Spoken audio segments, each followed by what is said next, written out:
একজন প্রশ্ন করেছেন, আমি একটা বড় দ্বিধায় আছি, আলেমদের অনুসরণ করার ক্ষেত্রে আমি আসলে কোন পথে চলবো। একদিকে সালাফি আসারি আলেমরা বলছেন আশারি মাতুরিদিরা ভুল পথে আছেন, আবার সুন্নি আলেমরা বলছেন সালাফি মতাদর্শ ঠিক না, তারা আব্দুল ওয়াহাব নজদির অনুসারী। এই যে দুই পক্ষের দুই রকম কথা, সব মিলিয়ে আমি একদমই বুঝে উঠতে পারছি না কার কথা শুনবো বা কাকে অনুসরণ করব। আব্দুল ওয়াহাব নজদি সম্পর্কেই বা আসলে কোন আকীদা রাখা উচিত। আমি সাধারণ মানুষ, অনেক কিছু বুঝি না, তাই ভুল হলে ক্ষমা সুন্দর দৃষ্টিতে দেখবেন। আমি আপনাকে সহজ করে বুঝিয়ে বলি, আপনি যেটা বলছেন সহজ করে বুঝিয়ে বলতে, আপনার আসলে কোনো নির্দিষ্ট ঘরানার আকীদা মানার বিশেষ প্রয়োজন নাই। আপনি আসলে সাধারণ মানুষ, সাধারণভাবে ইসলামকে মানেন। আপনি মানেন আল্লাহ এক, আপনি মানেন নবীজি সাল্লাল্লাহু আলাইহি ওয়াসাল্লাম আল্লাহ তাআলা রাসূল এবং তার নির্দেশিত পথে আমরা চলি। আপনি হাদিস পড়েন, কোরআন পড়েন, দেখেন যে কিভাবে আপনাকে বলা হয়েছে। তো যেটা বলা হয়েছে আপনি সরলভাবে বুঝেন। এত জটিলতা ওই যে আসারি মাতুরিদি এগুলাতে ঢুকারই কোনো প্রয়োজন নাই। এটা নিছক অপ্রয়োজনীয় জিনিস, বিশেষ করে বর্তমান দুনিয়ার জন্য। যেই সমস্ত তর্ক নিয়ে এখানে আলাপ করা হয় এগুলার কোনো হুজুদ এই বাস্তবতায় নাই। এগুলা বহু আগে এই ধরনের তর্ক বিতর্ক হইতো, দার্শনিক তর্ক বিতর্ক হইতো, তখনকার যুগে এগুলো সৃষ্টি হয়েছে।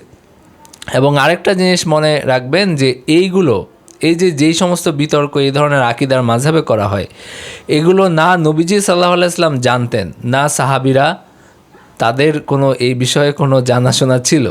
কারণ ওই সময় এইসব বিতর্ক আসেই নাই। এগুলো পরবর্তীতে যখন ওই যে বিভিন্ন দার্শনিকরা ইসলাম গ্রহণ করছে, বিভিন্ন দেশে ইসলাম গেছে এবং সেইখানকার যে দর্শন, সেটার যে বিভিন্ন তর্ক বিতর্ক, তো সেইখানে এগুলো ঢুকছে।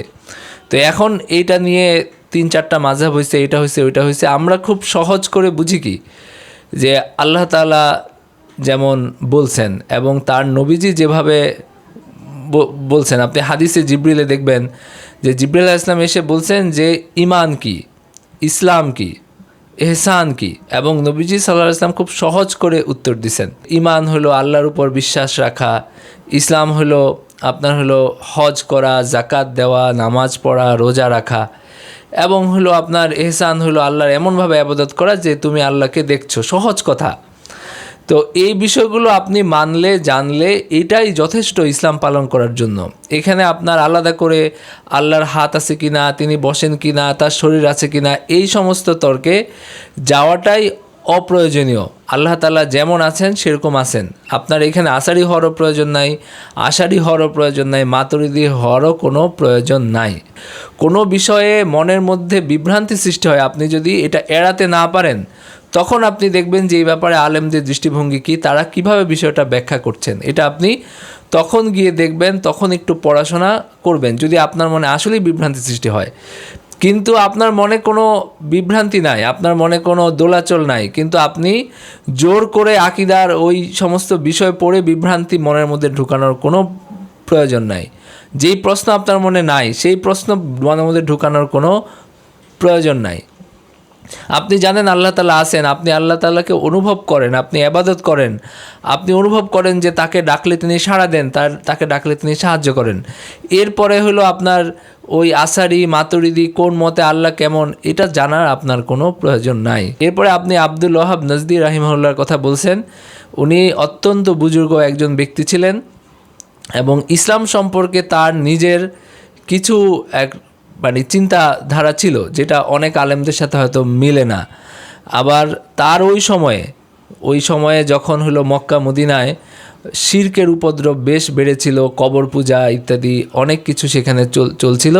তো সেই প্রেক্ষাপটে আব্দুল ওয়াহাব নজদি রাহিমাহুল্লাহ তিনি যেভাবে সংস্কার করতে চেয়েছেন সেটার জন্য সেটা একটা প্রয়োজনীয় ব্যাপার ছিল। কিন্তু তার যে চিন্তাধারা, তার যে মতাদর্শ বা এখন সালাফি মাযহাব যেটা, তো এটা আমি অনুসরণ করি না এবং আমি মনে করি না যে এটা ভালো। বরং আমি মনে করি যে আমি হানাফি মাযহাব অনুসরণ করি। আমি মনে করি হানাফি মাযহাব ভালো, এই কারণে আমি হানাফি মাযহাব অনুসরণ করি, নয়তো আমি সেটাই মানতাম।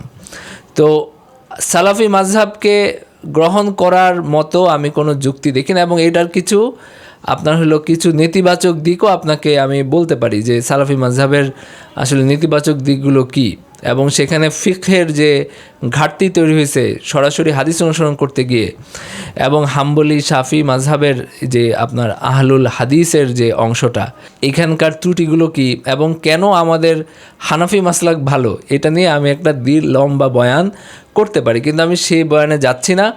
কিন্তু একজন ব্যক্তি হিসাবে আব্দুল্লাহ ওয়াহাব নজদি রাহিমাহুল্লাহকে আমাদের সম্মান করা উচিত, তার নাম সম্মানের সাথে নেওয়া উচিত।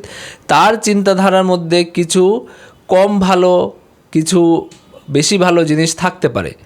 তো সেটা আমি যেটা অনুসরণ করি সেটা আমি আপনাকে বললাম যে হানাফি মাযহাব অনুসরণ করি। আমাদের দেশে বেশিরভাগ মানুষ হানাফি মাযহাব অনুসরণ করে, আপনিও সেটা যদি অনুসরণ করেন আমি মনে করি আমার দেশে সেটা আপনার জন্য ভালো। আবার আপনি যদি একজন সালাফি আলেমকে অনুসরণ করেন সেটাও কিন্তু কোনো বিভ্রান্তির রাস্তা না, সেটা কোনো বিভ্রান্ত কোনো ফেরকা না যে তাদেরকে অনুসরণ করলে আপনি জাহান্নামী হয়ে যাবেন, আপনি কাফের হয়ে যাবেন, এরকম কোনো ব্যাপার নাই।